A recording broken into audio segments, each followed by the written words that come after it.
Hare Krishna. So, welcome everyone to yet another session of this Bhagavad Gita reading. And today is a very important session that we are going to have because we'll be starting with the third chapter. And it's a very nice chapter, although little complex. Entire Bhagavad Gita is little complex, but we will try to see what Srila Prabhupada is explaining. We'll try to understand that, and in that way, we'll progress. So in today's session also, I think we will be able to cover only two verses, Shloka number 1 and Shloka number 2, and we will try to understand them. But before we proceed, I would like to perform some pranam mantras, and I request all of you who are watching this video, those who know these pranam mantras, please try to recite after me. Those who don't, please try to listen very intently, because listening is also very, very purifying. ॐ अज्ञानतिमिरन्धस्य ज्ञानाञ्जनशलाकया चक्षुरुन्मिलितं येन तस्मै श्रीगुरुवे नमः। श्रीचैतन्यमनोभीष्टं स्थापितं येन भूतले स्वयं रूपः कदा मह्यं ददाति स्वपदान्तिकम्। वन्देऽहं श्रीगुरुरो श्रीयुतापदकमलं श्रीगुरून् वैष्णवांश्च श्रीरूपं साग्रजातं सहगणरघुनाथान्वितं तं सजीवं साद्वैतं सावधूतं परिजनसहितं कृष्णचैतन्यदेवम् श्री राधा कृष्ण पादान सहगण ललिता श्री विशाखान्वितांश्च हे कृष्ण करुणा सिंधु दीनबंधु जगतपते गोपेश गोपिका कांत राधा कांत नमस्तुते तप्त कांचन गौरांगी राधे वृंदावनेश्वरी वृषभानुसुते देवी प्रणमामि हरिप्रिये वाञ्छाकल्पतरुभ्यश्च कृपा सिन्धुभ्य एव च पतितानां पावनेभ्यो वैष्णवेभ्यो नमो नमः। नमो महावदन्याय कृष्ण प्रेम प्रदायते कृष्णाय कृष्ण चैतन्य नामिने गौरत्विषे नमः। नमो विष्णुपादाय कृष्ण पृष्ठाय भूतले श्रीमते भक्ति वेदांत स्वामिनिति नामिने नमस्ते सारस्वते देवे गौरवाणी प्रचारिणे निर्विशेषा शून्यवादी पाश्चात्य देश तारिणे जय श्री कृष्ण चैतन्य प्रभु नित्यानंद श्री अद्वैत गदाधर श्रीवासादि गौर भक्तवृंद हरे कृष्णा कृष्ण कृष्णा हरे हरे हरे राम राम राम हरे हरे। मूकं करोति वाचालं पंगुं लंघयते गिरि यत्कृपातमहं वन्दे श्रीगुरुं दीनतारिणं परमानन्दमाधवं श्रीचैतन्य ईश्वरं। हरि ओम तत्सत्। Okay. All right. So we'll start with the first verse of the third chapter. Let me share my screen. We'll read it, and we will read some portions from the purport as well, and then we will try to understand.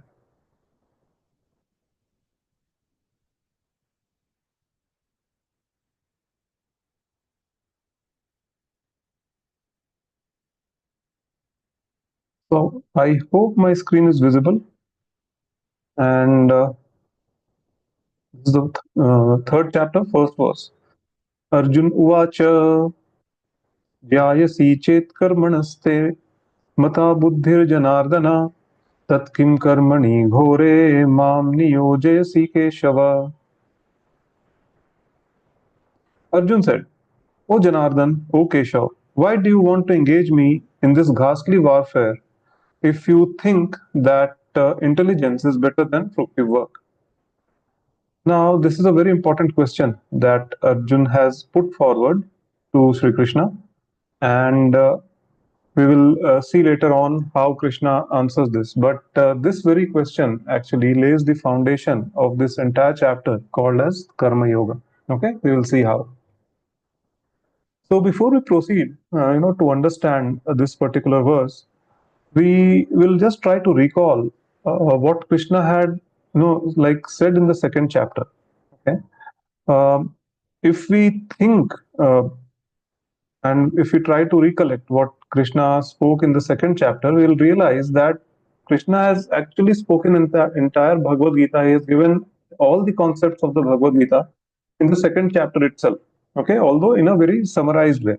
Okay, two or three shlokas. Like initially, he spoke about the Sankhya Yoga, okay, or the Jnana Yoga, where he speaks about the body and soul.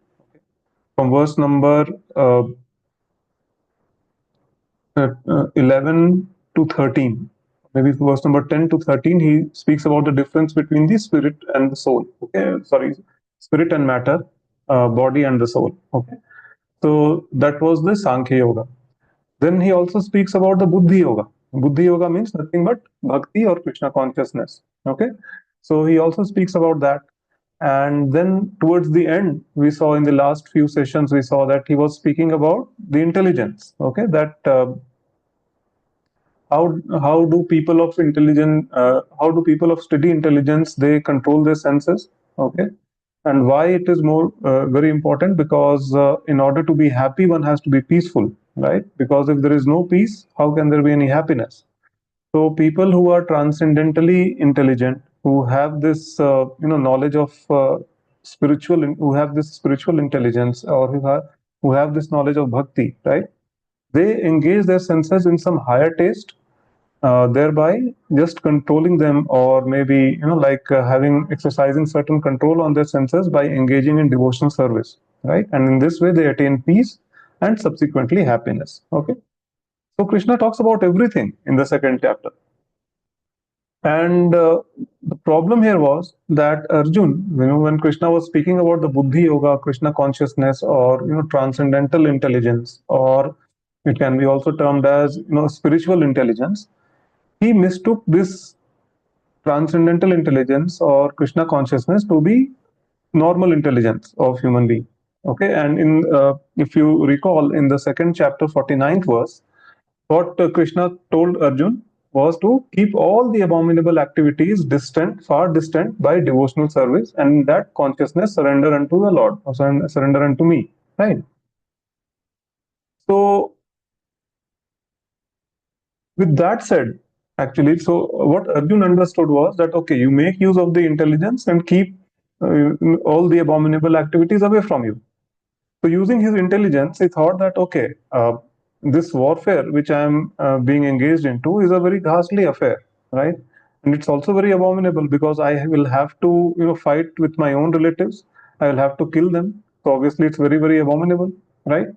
So he got a little confused that okay, on one hand, Krishna is saying that okay, you use your intelligence and keep yourself away from all the ghastly affairs or all the abominable activities, but at the same time, he is also asking me to fight this battle.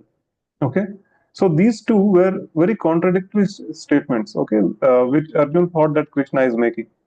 So in order to clarify his doubt, just like a good student would do, right?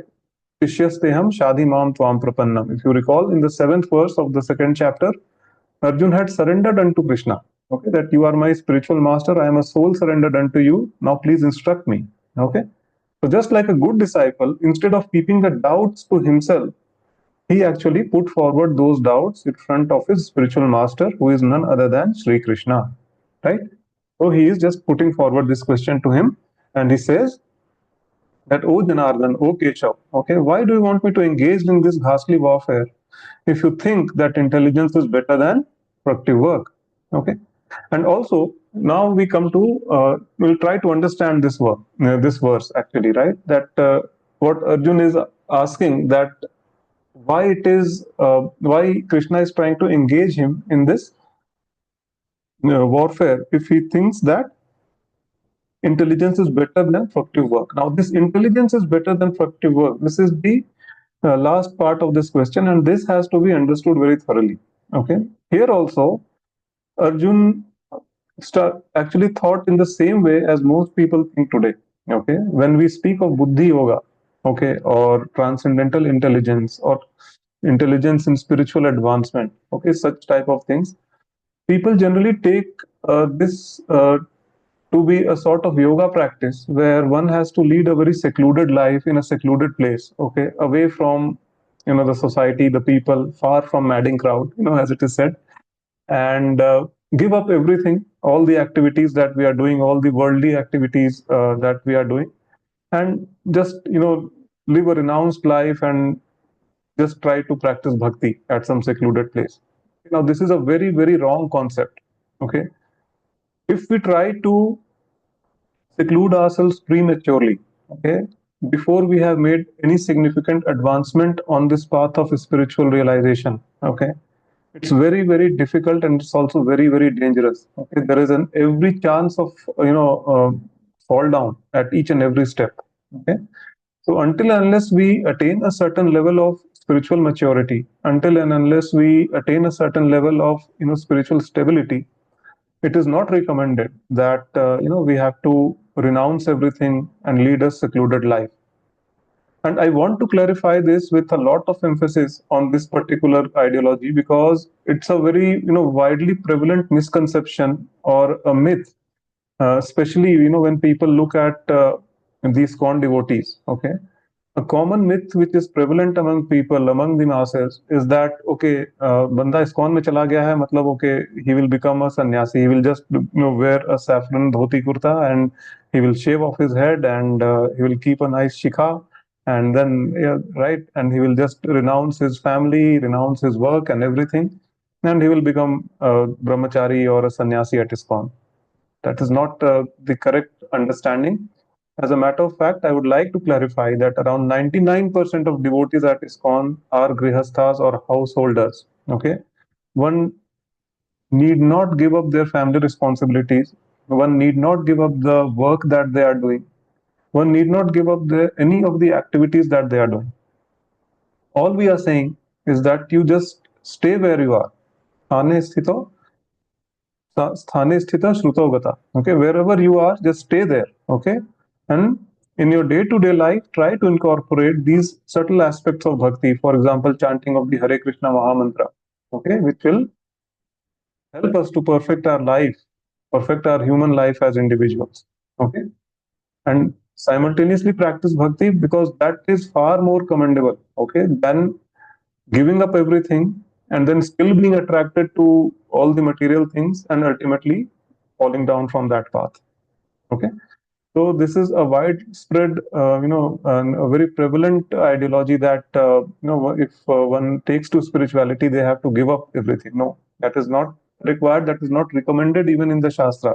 Okay, take Bharat Maharaj for example. Bharat Maharaj all attained the bhav level of bhakti, which is just next to the perfection of bhakti.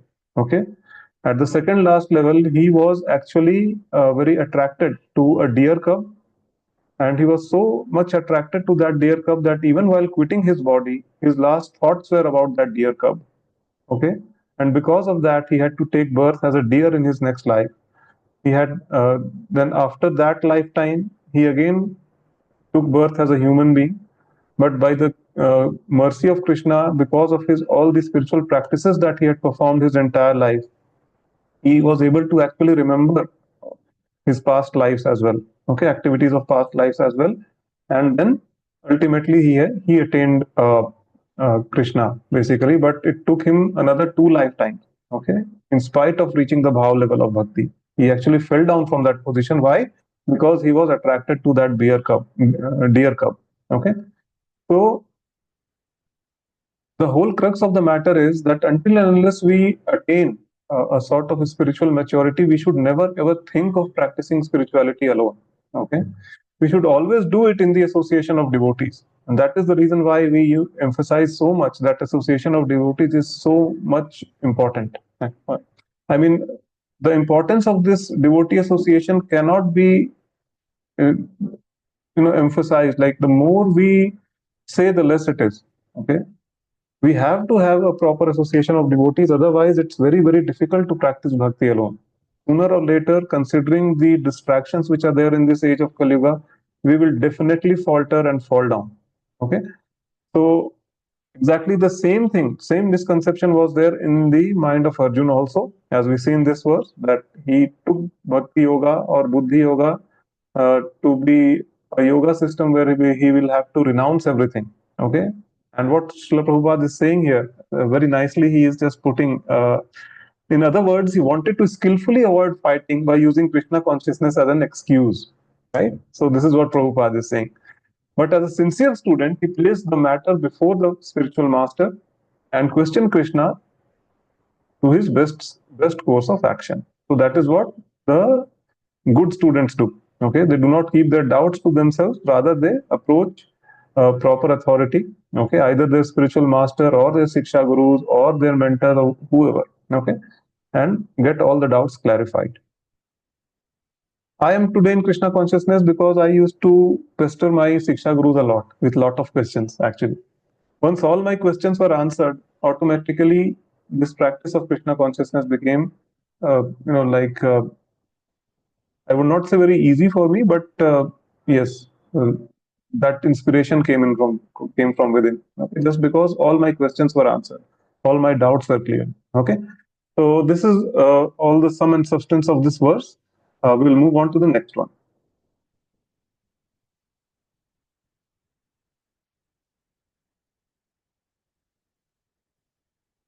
Let me share my screen again.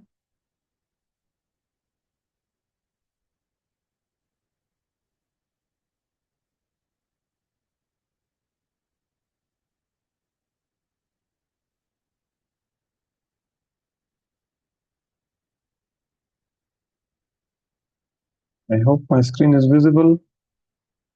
So the second verse, it goes like this. Vyami shreneva vakyena buddhim mohayasiva me tad ekam vad nishchitya yena shreyo ham apnuyam.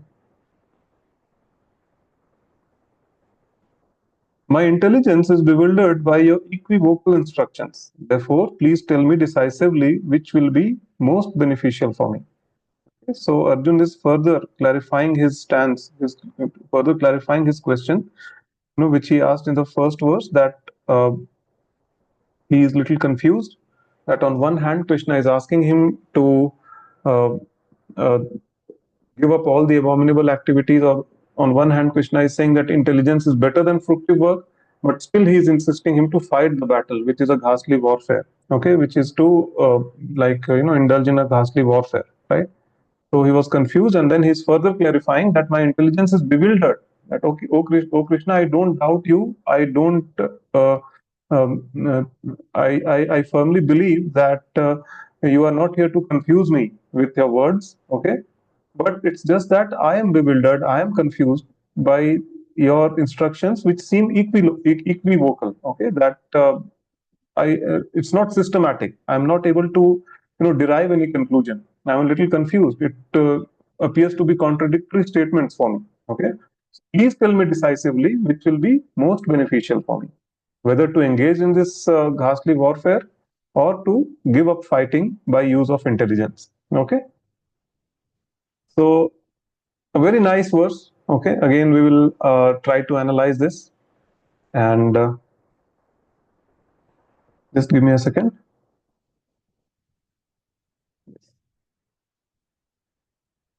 Okay. So now Arjun is actually further clarifying this question, as I said earlier. Okay. Now, why this is happening? Like Arjun is saying that okay, I understand that you don't want to confuse me, but I am bewildered because this is not very systematic. Okay, so only a devotee of Arjun's caliber can tell Krishna that okay, whatever you are saying is not systematic, right? Because see, Krishna would have stopped the Bhagavad Gita at the second chapter itself. Why? Because he has given almost all the knowledge in the second chapter itself. Confined knowledge, okay, confined everything in the second chapter and just given it.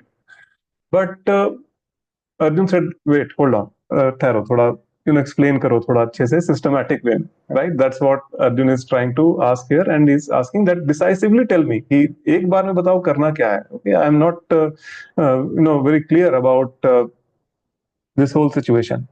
Now, why Arjun is emphasizing so much on getting this clarity is that we have to understand that Arjun is a devotee of Krishna.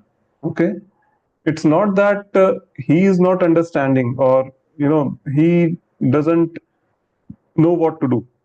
Obviously, Krishna is by his side and he is a top class devotee, but he has taken up the role of a student, and Krishna has taken up the role of a spiritual master, and they are engaging in this conversation. Why? For the benefit of the masses. Okay, that once Bhagavad Gita is delivered, people will be benefited from that.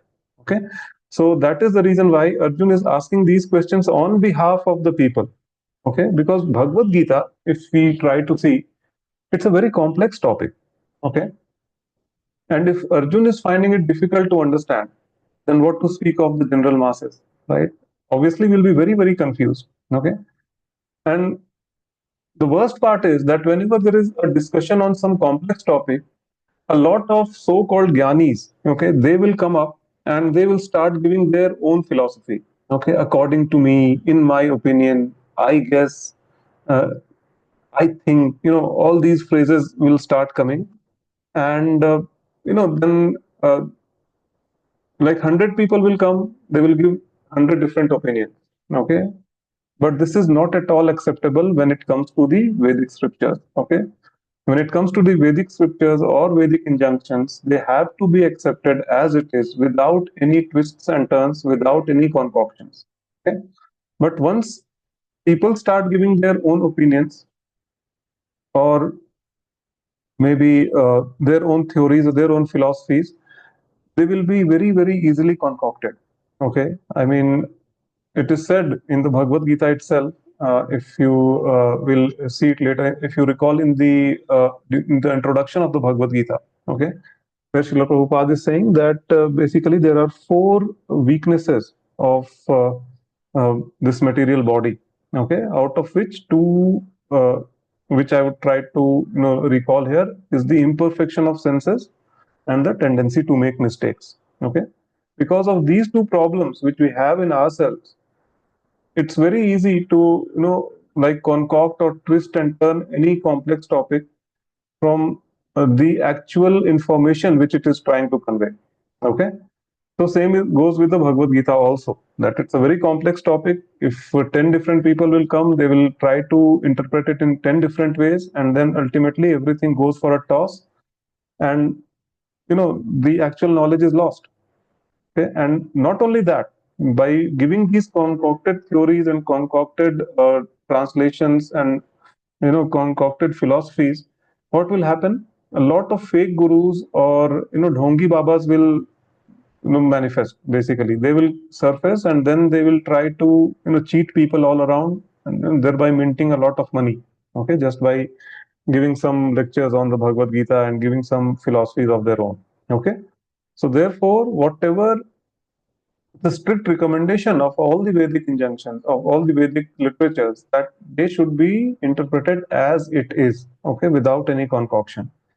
And this interpretation, the proper interpretation, can come only when it is being explained by someone who is coming in a proper Guru Shishya Parampara. Okay. Otherwise, I mean, if anyone just out of the blue, they simply pick up Bhagavad Gita and they, start, giving lectures on that, that is not acceptable. Okay, they are sure to make mistakes, and definitely they will concoct everything, and they will just like what to say, uh, demean this beautiful scripture that we have. Okay, so this is what Arjun's mindset was there, and that is the reason why he is clarifying this question. He is asking this question for the general masses, so that everything Krishna now explains in a systematic and an organized way, so that this knowledge can be interpreted as it is, and it doesn't get lost by other by commentaries given by some other people, basically. Okay, not so intelligent people. Okay, so this is the whole sum and substance of this verse. And we will also read from the purport what Srila Prabhupada is trying to explain here. In the previous chapter, as a prelude to the Bhagavad Gita, many different paths were explained, such as Sankhya Yoga, Buddhi Yoga, control of the senses by intelligence, work without fructive desire, and position of a neophyte. This was all presented unsystematically, and therefore organized outline of the path would be necessary for action and understanding. Arjun therefore wanted to clear up these apparently confusing matters so that any common man could accept them without misinterpretation. Although Krishna had no intention of confusing Arjun by any jugglery of words, Arjun could not follow the process of Krishna consciousness either by inertia or by active service. In the other words, by his questions, he is clearing up the path of Krishna consciousness for all the students who seriously want to understand the mystery of the Bhagavad Gita. Right? So basically, Arjun was clearing path for students like us who actually want to read the Bhagavad Gita, want to understand it, and also want to implement it in their day-to-day lives. Okay, so these were the two verses which I covered in today's session. I hope you all liked it.